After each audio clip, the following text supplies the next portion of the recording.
किसी भी competitive exam को प्रिपेयर करने के बहुत अलग स्ट्रैटेजीज़ होते हैं, अलग तरीके से उसको प्रिपरेशन करना पड़ता है। नॉर्मल जो हमारे एग्ज़ाम होते हैं वो एक अलग होते हैं, जिसमें है ना आपकी मेमोरी टेस्ट होती है बेसिकली। लेकिन कॉम्पिटिटिव एग्ज़ाम में मेमोरी के अलावा, मेमोरी से ज़्यादा जो टेस्ट किया जाता है वो लॉजिकल थिंकिंग है। हाँ, तो मैं ये कह रहा था कि ये दो अलग नोयत के एग्ज़ाम होते हैं। नॉर्मल एग्ज़ाम हमारा जो रेगुलर एग्ज़ाम होता है वो अलग होता है और कॉम्पिटिटिव एग्ज़ाम अलग होता है। तो कॉम्पिटिटिव एग्ज़ाम में जो चीज़ टेस्ट की जाती है वो लोग ये समझते हैं कि मैं बहुत ज़्यादा पढ़ लूँगा तो फ़ायदा हो जाएगा, राइट? नहीं, ऐसा नहीं होता है। इनफैक्ट बहुत ज़्यादा पढ़ना ना नॉर्मल एग्ज़ाम में काम आता है, ना ही कॉम्पिटिटिव एग्ज़ाम में काम आएगा। आपको ये बहुत एक किस्म की है ना, अरे ये किस तरह की बात कर रहे हैं सर कि ज़्यादा पढ़ने से फ़ायदा नहीं होगा। जी हाँ, नहीं होता है। मैं बहुत उससे यानी कॉन्फिडेंस से एक बात कह रहा हूँ। ज़िंदगी के एक स्टेज में आने के बाद ये बात कह रहा हूँ। मैं वही सिस्टम से पढ़ा हुआ हूँ जिस सिस्टम से आप पढ़े हुए हैं, जिस सिस्टम में आप पढ़ाने के लिए जाने वाले हैं। तो यहाँ पर है ना हार्ड लेबर की ज़रूरत नहीं है, बल्कि स्मार्ट लेबर की ज़रूरत है। तो मैं पूरे शराय सदर से ये बात कह रहा हूँ कि आपको है ना हार्ड वर्क करने की ज़रूरत नहीं है, बस स्मार्ट वर्क करने की ज़रूरत है।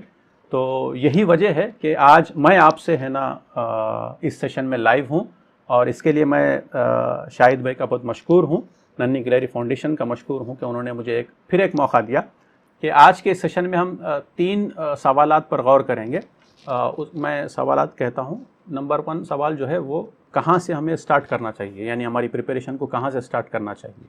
नंबर 2 हमें क्या पढ़ना चाहिए, और नंबर 3 हमको कैसे प्रिपरेशन करना चाहिए। ये 3 सवालात एक दूसरे से मिलते जुलते हैं। और लास्ट सवाल जो है वो हमारी मास्टर स्ट्रैटेजी उसमें आपको मिलेगी। कोई मुझे ये बता सकता है कि क्या वक्त, कौन सा वक्त सबसे बेहतर है स्टार्ट करने का? तो हमारा आंसर इन शॉर्ट आ चुका है कि हमको उस वक्त ही स्टार्ट कर देना चाहिए जिस वक्त हमको रियलाइजेशन हो जाए कि हाँ, ये सही वक्त है स्टार्ट करने का। इस रियलाइजेशन के पीछे 2 अहम चीज़ें हैं। नंबर 1, रियलाइजेशन तो बहुत लोगों को हम बहुत सारे मामलात में होते रहता है, लेकिन उसके बाद की जो इम्पोर्टेंट चीज़ है उस पर हम उसको नज़रअंदाज करते हैं। जैसे मुझे ये रियलाइज़ हो गया कि मुझे 5 टाइम नमाज़ पढ़ना चाहिए, या आज से मुझे एग्ज़ामिनेशन प्रिपरेशन स्टार्ट करना चाहिए। तो उसके बाद 2 अहम चीज़ें जो हमको सोचनी होती है, जो हम यूजुअली नहीं सोचते हैं, कि हम कितने सिंसियर हैं उसको लेकर और कितने सीरियस हैं उसको लेकर। ये 2 चीज़ों को आपको सोचना है कि आप किसी चीज़ के करने का इरादा जब करते हैं तो उसके बाद जो चीज़ दरकार है, रिक्वायर्ड है, वो है उसकी प्लानिंग है। वो हम लोग कहीं ना कहीं नहीं करते हैं, या उस मामले में हम थोड़ा सा कोताही करते हैं। हम समझते हैं कि हो जाएगा, बस हम कर लेंगे ऐसे ही। तो लैक ऑफ क्लैरिटी जो रहती है ना, वो हमारे काम को ख़राब करती है। और जिस दिन रियलाइज़ हो गया हमको करना है, तो ये असल एक्चुअली आपका माइंडसेट बनाता है कि आप है ना इसको करेंगे। ये पॉजिटिव माइंडसेट जो है, ये स्ट्रॉन्ग माइंडसेट जो है, ये सबसे पहला रिक्वायरमेंट है किसी भी हदफ को हासिल करने के लिए, किसी भी गोल को हासिल करने के लिए। तो ये एक छोटी सी बात थी जो मैं आपके सामने रखना चाह रहा था इस सवाल के ज़रिए से कि वेयर टू स्टार्ट। जिस दिन रियलाइजेशन हो गया उस दिन हमको स्टार्ट करना है, और स्टार्ट करने के साथ साथ हमको उसकी प्लानिंग करनी है, उस गोल को अचीव करने की प्लानिंग करनी है। और किसी भी प्लान करने में आपको है ना ये देखना है कि कितना आसानी से हो पाएगा, क्या मुश्किलात आ सकती हैं, और कुछ मुश्किलात, कुछ रोड ब्लॉक्स अगर आते हैं तो उसको कैसे एड्रेस किया जाए। ये सब चीज़ें आपको जहन में रखना है। हो सकता है कि आपके जहन में बहुत सारे सवालात हों इसको लेकर, कि रोड ब्लॉक्स को लेकर, या है ना क्या आसानियाँ हो सकती है, क्या नहीं हो सकती है। तो मैं जब आपको सवालात का मौका दूंगा तो आप अपने पर्सनल सवालात कर सकते हैं। तो दूसरा जो सवाल मैं आपके सामने रखना चाह रहा था वो ये था कि व्हाट टू रीड, क्या हमें पढ़ना चाहिए। एक बात शुरू में मैंने ये कही कि आपको है ना बहुत ज़्यादा पढ़ने की ज़रूरत नहीं है, राइट? लेकिन इसका मतलब ये नहीं कि आपको कुछ नहीं पढ़ना है, आपको पढ़ना है। तो क्या पढ़ना है, हमको किस तरीके से पढ़ना चाहिए? कि एक मेरे सामने मिसाल है। मिसाल ये है कि आप अगर दफ्तर पे बैठे हुए हैं इफ्तार करने के लिए, तो आप कैसा खाएंगे? और अगर आप किसी शादी में जाते हैं, वेडिंग में डिनर पे, तो आप कैसा खाते हैं? तो क्या 2 सेम होते हैं या अलग अलग होते हैं? नहीं, 2 अलग अलग होते हैं, डेफिनेटली अलग होते हैं। इफ्तार में स्ट्रैटेजी ये होती है कि आप है ना मखसूस चीज़ें खाएं और बहुत ज़्यादा ना खाएं, राइट। ये स्ट्रैटेजी होती है ना, यानी आप बहुत लंबे अरसे तक फास्टिंग करते हैं, उसके बाद आप सडनली जब ब्रेकफास्ट करते हैं तो आप ये नहीं चाहेंगे कि आपका स्टमक अपसेट हो जाए बहुत ज़्यादा खा लेने की वजह से, या जो भी सामने रहा खा लेने की वजह से। तो आप क्या करते हैं, थोड़ा सा पिक एंड चूज़ करते हैं, राइट। न्यूट्रिशियस चीज़ें ज़्यादा खाने की कोशिश करते हैं, लेस कार्बोहाइड्रेट खाने की कोशिश करते हैं, ये कुछ ऐसा पिक एंड चूज़ करते हैं, राइट। बट जब आप शादी के लिए जाते हैं तो आप बस खाने के लिए जाते हैं, तो दो के पर्पज़ अलग होते हैं। तो हम जब प्रिपरेशन के लिए बैठते हैं, कॉम्पिटिटिव एग्ज़ाम के प्रिपरेशन के लिए बैठते हैं, तो हमको थोड़ा सा पिक एंड चूज़ करना पड़ेगा। उसमें एक बहुत इम्पॉर्टेंट चीज़ जो आपको मलहूज़ रखना है वो ये है कि अवेलेबल मटेरियल तो बहुत कुछ हो सकता है। सिलेबस तो जाहिर सी बात है, सिलेबस तो आपको सामने रखना पड़ेगा। सिलेबस रखने के बाद उससे रिलेटेड मटेरियल की आपको ज़रूरत पड़ेगी। तो वो जो मटेरियल जो आपको पिक एंड चूज़ करना है, तो उसमें है ना 3 लेवल के आपको है ना बातें जहन में रखनी है। नंबर 1 सबसे बेस्ट ये है कि आप कंप्लीट डाइट लें। जैसे कंप्लीट है ना रीडिंग मटेरियल लें। मिसाल के तौर पर अगर आपको है ना इंग्लिश का अगर प्रिपरेशन करना है, तो इंग्लिश में क्या क्या पूछता है, बेसिकली ग्रामर पूछता है, राइट, रीडिंग कम्प्रहेंशन पूछता है और दूसरे कुछ इंपॉर्टेंट चीज़ें पूछता है। तो आपको क्या करना है, कोई एक ऐसी किताब लेना है या कुछ चंद ऐसी किताबें लेना है जो पूरे सिलेबस को कवर करे। अगर आपके पास मिसाल के तौर पर रेनन मार्टिन की हाई स्कूल ग्रामर की बुक है, तो आपको उसको पूरा एक बार पढ़ लेना है, तो आपका ग्रामर जो है वो 80 to 90% कवर हो जाएगा। अगर आपको है ना और बाकी पार्ट भी करना है, जैसे मिसाल के तौर पर रीडिंग कम्प्रहेंशन करना है और दीगर चीज़ें करना है, तो आप है ना टेक्स्ट बुक लिए और 7th 8th 9th 10th के टेक्स्ट बुक सामने रख के आप बैठ गए और आप उसको कम्प्लीटली पढ़ लिए। तो ये एक है ना स्ट्रैटेजी है मटेरियल को लेके। चूँकि जब आप एक सिलेबस नहीं बल्कि एक सब्जेक्ट नहीं बल्कि 3-4 सब्जेक्ट आपको पढ़ना पड़ता है इंग्लिश के अलावा भी, तो आप इतना सब नहीं पढ़ पाएंगे। जाहिर सी बात है, इतना सब आप नहीं पढ़ पाएंगे, राइट। तो आपको क्या करना पड़ेगा, सिलेबस ज़्यादा हो जाएगा, वक्त कम हो जाएगा, आपको एक बर्डन लगेगा, तो आपका प्रिपरेशन मुश्किल हो जाएगा। तो आप क्या कर सकते हैं, आप ये कर सकते हैं कि आप किसी ऐसे गाइड को, किसी ऐसे एक्सपर्ट को रेफ़र कीजिए जो ये सब चीज़ें पढ़ा हुआ है और वो आपको है ना आसान तरीके से आप तक कम्युनिकेट कर सकता हो। ऐसे लोग हैं जो है ना सब्जेक्ट स्पेसिफिक चीज़ें आपको पढ़ाते हैं, उसके कुछ है ना बेस्ट प्रैक्टिसेस आपसे शेयर करते हैं, कुछ है ना टिप्स शेयर करते हैं कि आसानी से कैसे इस कॉन्सेप्ट को है ना ग्रास्प किया जाए, इसको याद रखा जाए। फॉर एग्ज़ाम्पल मिसाल के तौर पर अगर आप इंग्लिश पढ़ना चाहते हैं, राइट, आपके पास तो स्टडी मटेरियल होगा ऑब्वियसली, लेकिन आप चाहते हैं कि उसको बहुत आसान तरीके से कैसे मैं समझूं, कैसे उसको करूं, तो आप फसी साहब को पकड़ लिए, राइट। बॉटनी है, आप बॉटनी सब्जेक्ट के लिए है ना शाहिद साहब को पकड़ लिए, मैथमेटिक्स है किसी और साहब को पकड़ लिए। तो उसमें होता क्या है कि आप 100 हो जाते हैं, आप इधर उधर नहीं भागते हैं। मैंने इफ्तार वाली स्ट्रैटेजी दी है, अब वो काम आएगी। यानी आप है ना हर वो चीज़ जो आ रही है वो खा के आपका स्टमक अपसेट नहीं करेंगे, हर वो चीज़ जो है वो खा के है ना परेशान नहीं होंगे, बल्कि ख़ास चीज़ें, ख़ास नोट्स, ख़ास आदमी के खा के आप खुश रहेंगे। तो आपको है ना एक पर्टिकुलर सब्जेक्ट के लिए 10 लोगों के पास भागने की ज़रूरत नहीं है। उससे ये होगा कि ओवर ईटिंग का मसला हो जाएगा, और ओवर ईटिंग आपके बॉडी को फ़ायदा पहुंचाने के बजाय नुकसान करती है। तो ओवर रीडिंग जो है, going for more than one source for one particular subject would be not productive at all, would actually do harm to you than doing good. अब उसके बाद है थर्ड इम्पॉर्टेंट चीज़ जो रीडिंग को लेके है वो ये है कि हम बशर हैं, इंसान हैं, तो हमारे अंदर कुछ है ना पॉजिटिव चीज़ें होती हैं और कुछ है ना नेगेटिव होती हैं। मिसाल के तौर पर मैं अगर आपके सामने बैठा हूँ एज ए एक्सपर्ट, तो वो इस वजह से बैठा हूँ कि मेरी इंग्लिश अच्छी है, या मेरा लिटरेचर की अंडरस्टैंडिंग अच्छी है, या मैंने उसको बहुत अच्छे से पढ़ा है। अगर आप मुझसे कहेंगे कि फसी साहब आपका मैथमेटिक्स कैसा है, तो मैं माज़रत करूँगा, बोलूँगा मेरा मैथमेटिक्स काम चालाऊ है, मैं इस पर कोई लेक्चर देने की पोजीशन पे नहीं हूँ। तो ऐसा हर इंसान के साथ होता है। हर इंसान किसी न किसी सब्जेक्ट में बहुत अच्छा होता है, किसी न किसी सब्जेक्ट में थोड़ा कमज़ोर होता है। अब अगर आप कॉम्पिटिटिव एग्ज़ाम की बात करते हैं, तो अगर आपको 3 पेपर अटेम्प्ट करना है उसमें, और आप एक पेपर में बहुत अच्छे हैं, तो आप 2 पेपर में अगर कमज़ोर हैं या उस लेवल पे नहीं है जितना आप एक पहले वाले पेपर में हैं, तो आपको है ना उसका बहुत बड़ा असर आपके रिज़ल्ट पे निकलेगा।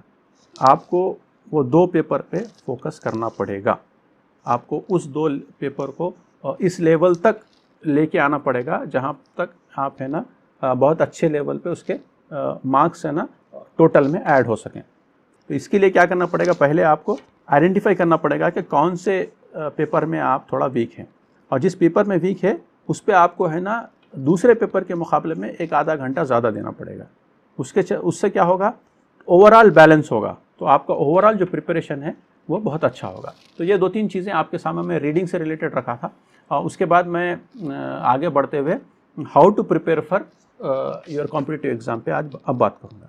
और ये असल एक्चुअली इस पूरे लेक्चर का क्रक्स है कि how to prepare for competitive exam. इस पर्टिकुलर कॉम्पिटिटिव एग्ज़ाम को हम कैसे पढ़ें। तो मैं जो मास्टर स्ट्रैटेजी आपसे आज शेयर करना जा रहा हूँ वो है चीता स्ट्रैटेजी। इसको कहते हैं चीता स्ट्रैटेजी।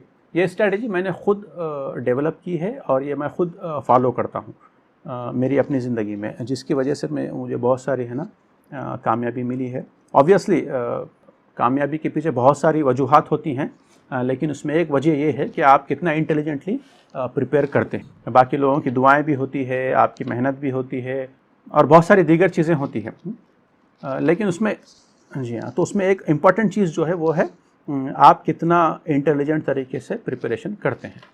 तो उसमें जो मेरी स्ट्रैटेजी है वो चीता स्ट्रैटेजी, उसके 5 डिफरेंट पहलू हैं। पहला पहलू ये है कि आप अगर थोड़ा सा रिकॉल करें, आपने कभी है ना नेशनल ज्योग्राफिक पे, डिस्कवरी पे या किसी और चैनल वगैरह पे आपने चीता को हंटिंग करते हुए देखा होगा, राइट? आपने देखा? अच्छा, कोई ऐसा है जिसने चीता को कभी हंटिंग करते हुए नहीं देखा हो? शायद ही नहीं होगा, बिकॉज हम लोग है ना बचपन से लेके अब तक कभी ना कभी एक ना एक बार चीता को है ना हंटिंग करते हुए देखे होंगे। अगर आप उस पर गौर करें तो आपको बहुत ब्यूटीफुल एक स्ट्रैटेजी मिलती है जो मैंने आइडेंटिफाई की है और मैं लोगों के साथ शेयर करता रहता हूँ ताकि लोगों का भी फ़ायदा हो, सबका फ़ायदा हो। जैसा मेरा फ़ायदा हुआ वैसे सबका फ़ायदा हो। तो आप चीता को अगर देखेंगे तो सबसे पहले वो ये करता है कि बहुत बड़े हर्ड में यानी झुंड में से किसी एक को पहले वो टारगेट करता है, right? Target in the sense पहले आइडेंटिफाई करता है, फिर उसकी कमज़ोरी क्या है या उसको अगर मुझे ग्रैब करना है या उसको हंट करना है तो मैं कैसा करूं, किसको करूं, ये वो करता है पहले। तो सबसे पहले वो क्या करता है, टारगेट। अब हमारे एग्ज़ाम के लिए हमारा टारगेट क्या है? बहुत सारे एग्ज़ाम्स है, उसमें एक एग्ज़ाम जिसको हमको प्रिपरेशन करना है वो है टेट। तो हमारा टारगेट क्या है? टेट। तो जैसे चीता क्या करता है, किसी एक पे अगर जब उसकी नज़र पड़ती है तो वो उस पर एनालाइज करता है कि उसका आगे का पीछे पैर कमज़ोर है या पीछे का पैर कमज़ोर है, राइट? या उसके चाल में कुछ चलने में थोड़ा सा मसला है, ये चीज़ उस पर वो पहले फोकस करता है, राइट? तो हम जब कॉम्पिटिटिव एग्ज़ाम टेट की बात करते हैं तो हमको जो करना है वो ये है कि कॉम्पिटिटिव एग्ज़ाम कितने घंटे या कितने मिनट का होगा, इसमें कितने पेपर्स होंगे, कितने पेपर्स होते हैं, कितने क्वेश्चंस होते हैं, राइट? ये ऑनलाइन होता है, ऑफलाइन होता है। तो उस एग्ज़ाम से रिलेटेड जितनी भी इंफॉर्मेशन नेसेसरी है उतनी पूरी हासिल करना, इसका मतलब ये है। यानी जिस टारगेट को आप हंट करने जा रहे हैं या जिस टारगेट को, जिस गोल को आप अचीव करने जा रहे हैं, उससे रिलेटेड जितनी रिलेवेंट इंफॉर्मेशन है वो आपके पास होनी चाहिए। ये है टारगेट नंबर 1, पहला पहलू, फर्स्ट पॉइंट। सेकंड पॉइंट जो है इस मास्टर स्ट्रैटेजी का वो ये है फोकस।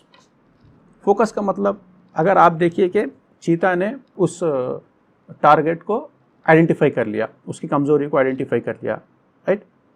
कर लेने के बाद में वो क्या करता है, अब पूरे झुंड में उसकी नज़र किसी पे नहीं जाती। जाती है क्या? नहीं जाती।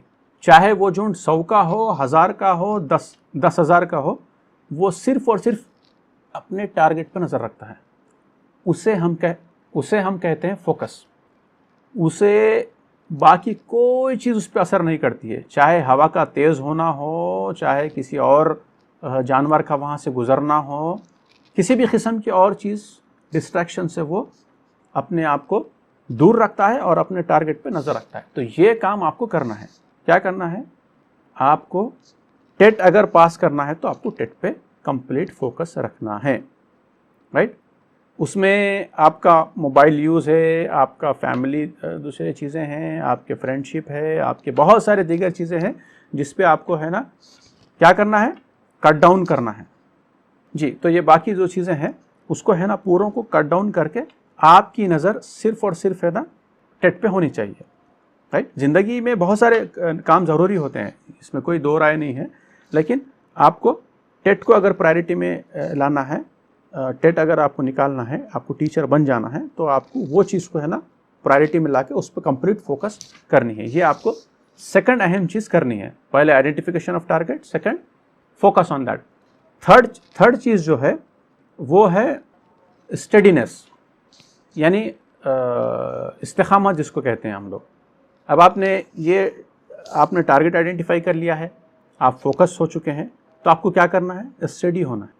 कैसे होना है, जैसे चीता ने टारगेट को आइडेंटिफाई कर लिया है, उस पर नज़र रखा हुआ है, उसके हर मूव पे, उसके बाद क्या करता है, वो चेस शुरू करता है, राइट।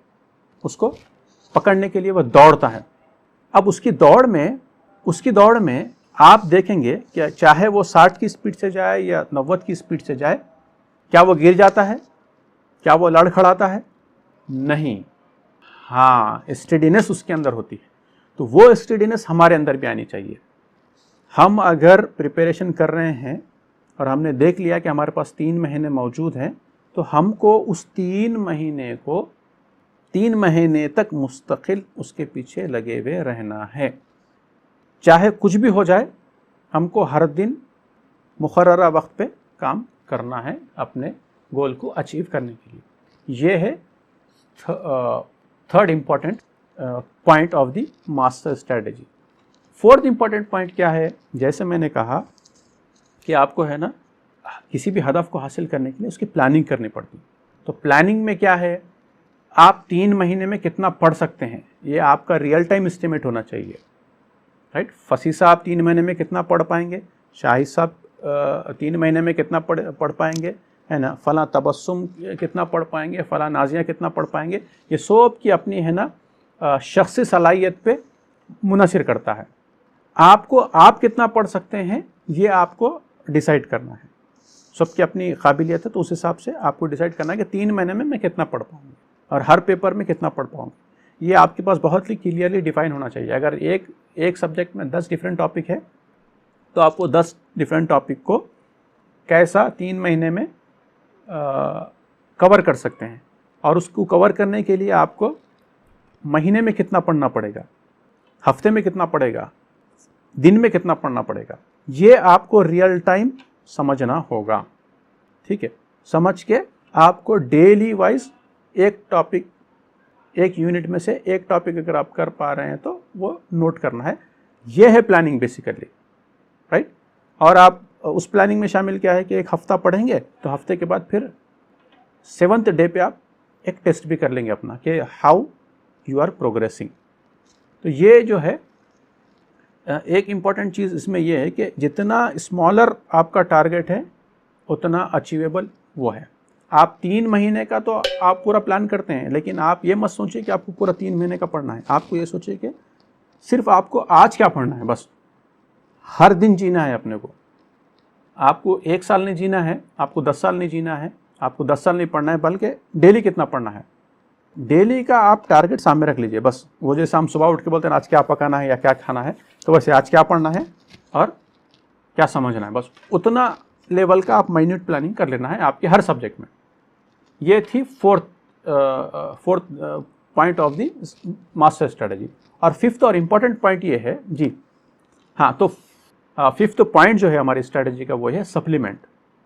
टारगेट हो गया, फोकस हो गया, स्टडीनेस हो गया, स्टडी विथ ए प्लान हो गया, और लास्ट जो है वो सप्लीमेंट है। जैसे मैंने बताया कि अगर आप 3 सब्जेक्ट पे प्रिपरेशन करना है और 3 में से कोई एक ऐसा सब्जेक्ट है जो हमारा कमज़ोर है, तो वहाँ पर हमको जो ज़रूरत पड़ेगी वो एडिशनल सप्लीमेंट की पड़ेगी, राइट। तो एडिशनल सप्लीमेंट किससे मुराद ये है कि आपको या तो कोई अच्छे ट्यूटर से एक्स्ट्रा हेल्प लेनी पड़ेगी, या आपको है ना उस पर्टिकुलर सब्जेक्ट के लिए 15 मिनट आधा घंटा ज़्यादा निकालना पड़ेगा। तो आपको 2 चीज़ करना है। पहले तो आपको आइडेंटिफाई करना है कि कौन सा यूनिट आपको तकलीफ दे है या आपके लिए मुश्किल है, या कौन सा सब्जेक्ट या कौन से सब्जेक्ट में कौन सा पर्टिकुलर कॉन्सेप्ट आपके लिए मुश्किल है, उसको समझने के लिए आप दो चीज़ कर सकते हैं। या आप खुद बैठ के एक्स्ट्रा टाइम दे के उसको समझ सकते हैं, या किसी से आप हेल्प लेके उसको समझ सकते हैं। तो ये आप डिसाइड कीजिए कि आपको किस तरीके से उसको हल करना है, राइट। तो ये 5 डिफरेंट पॉइंट्स थे आज की मास्टर स्ट्रैटेजी के, जिसको हम चीता स्ट्रैटेजी कहते हैं। आपको पहले टारगेट को आइडेंटिफाई करना है, जो कि हम कर चुके, जो कि टेट है, राइट। अब हमारा टॉप फोकस टेट है।